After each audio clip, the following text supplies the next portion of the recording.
Hey there, Autism Fitness founder Eric Chessen, leading the movement for movement. And if you are not already an Autism Fitness Certified Pro, head on over to autismfitness.com. You can learn all about the Autism Fitness Level 1 and, of course, Level 2 and Master Level certifications. And you can bring the best possible fitness and adapted physical education programs to the autism and neurodivergent individuals that you serve wherever you are in the world. Coming up in 2024, both the virtual and in-person Level 1 practicals. Select dates and locations. You can check the site for more info. And in today's Tuesday training, which is what you are watching right now, it is the fifth part in the five-part series, the 5 Whys of Autism Fitness. Why are we implementing fitness programs for the autism and neuroadaptive population? And more importantly, why are we implementing these types of programs for our athletes? So the fifth why is preventative. Last time I spoke about the proactive general health and wellness benefits of fitness for the autism and neurodivergent population. And this time we're going to talk about preventative. So we have to talk about some things that are not the greatest to talk about, but they're important, especially in the context of knowing what fitness can do for not just the general population, the neurotypical population, but these populations as well. So when we're talking about preventative attributes of fitness training, particularly resistance-based training, there are 3 big things that we need to talk about. We need to talk about cardiovascular health, we need to talk about muscular degeneration, and we need to talk about some of the other medical complication or disease complication things that arise that fitness can be a prevention for. So let's start with cardiovascular health. Obviously, we know, especially in the Western world,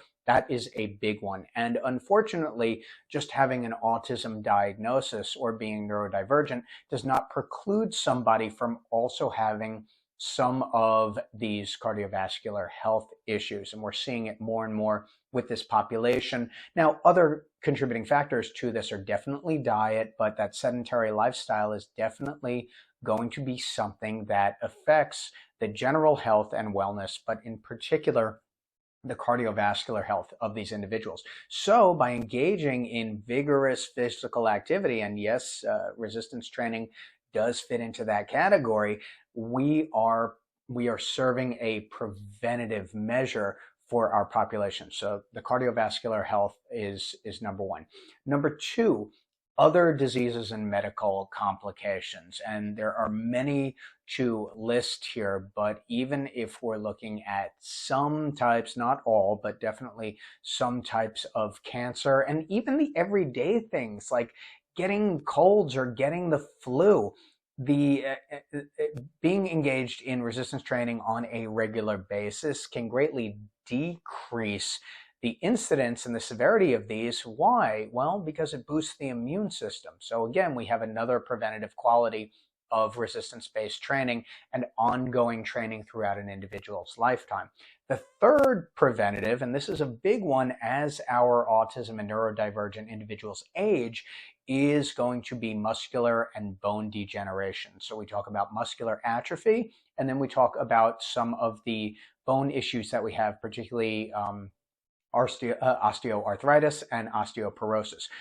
Both of these are preventable. So have you ever seen someone in their 70s or 80s who's really fit, really in shape, and is working out on a regular basis? They look vastly different from somebody who is in their 70s or 80s who hasn't ever trained or hasn't trained for a long time too. So fitness for any population, but especially for our ASD and ND population, is an investment. It has short-term benefits, it has long-term benefits as well. And those long-term benefits are not only the proactive, but the preventative as well. So when we're looking at fitness, it's more than something that's just frivolous. It's more than something that's just, oh, this is fun and gets them active.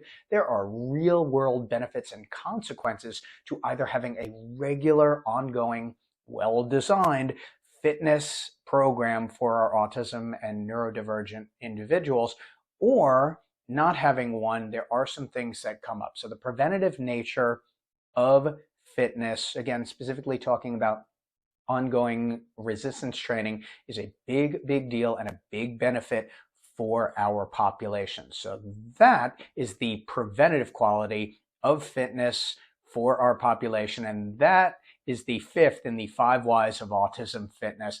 I hope this has not just been helpful, but enlightening for you, and maybe this is exactly what you need to get started with autism fitness. So again, if this has been important for you, if it's been helpful, if you've learned something and you think others might enjoy this too, people in your immediate circle, people who are professionals working with the autism population or family members as well, please hit that share button. And while you're at it, hit that like button. Definitely ring that bell, hit the subscribe button. We have just hit 1,000 followers on the Autism Fitness here on YouTube. That is tremendous. Could not have done that without you. So thank you all for watching. If there's something that you want to see in a future edition of Tuesday Training, leave it in the comments below. And while you're at that, leave in the comments below how fitness has changed or how you think it's going to change the life of either you or the neurodivergent individual in your life. I'm Autism Fitness founder Eric Chessen, leading the movement for movement. Hope you're getting ready to become part of it and you're going to be an Autism Fitness Certified Pro.